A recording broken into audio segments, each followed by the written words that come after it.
Now, obviously, these royal families are cool with the United States, but a lot of the constituents, right, a lot of critics of the Gulf states say, hey, how dare you work with the Americans when the Americans supply the Israelis with the weapons that kill Muslims, right? That's how they look at it.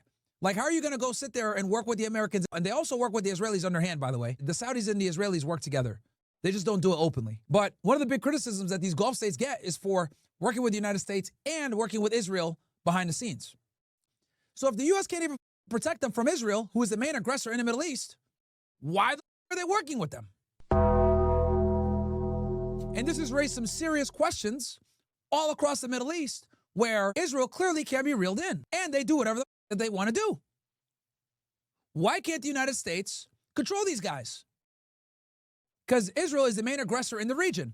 Also keep in mind, Israel is the only country in that region that has a nuclear bomb. Despite the fact that they will not acknowledge they have these nuclear weapons, they have nuclear weapons. So as you guys can see, this is a serious problem for the entire Middle East, because they knew that there was always a potential problem with Israel, but now Israel taking the overt step and actually bombing Qatar, Doha, the capital, is unacceptable. I'm telling you all this because Benjamin Netanyahu stopped what he was doing in the middle of this tumultuous time with his government to offer his condolences to Charlie Kirk.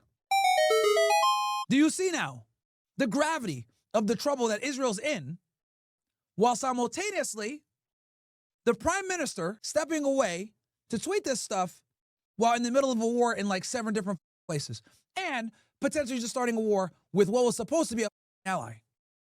Give me one in the chat if that all makes sense. I had to really explain to you guys the gravity of what is going on in the Middle East. This is a very crazy time, and this is a major escalation.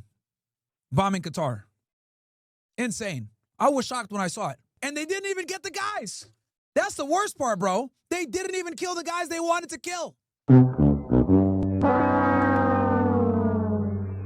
I guess they got foreknowledge or some shit and didn't show up to the building, and they bombed the building and killed like innocent people. None of the Hamas leadership that they wanted to kill was even there. So it's like even worse. It's like salt in the wounds. Insult to injury. Couldn't even get their guys.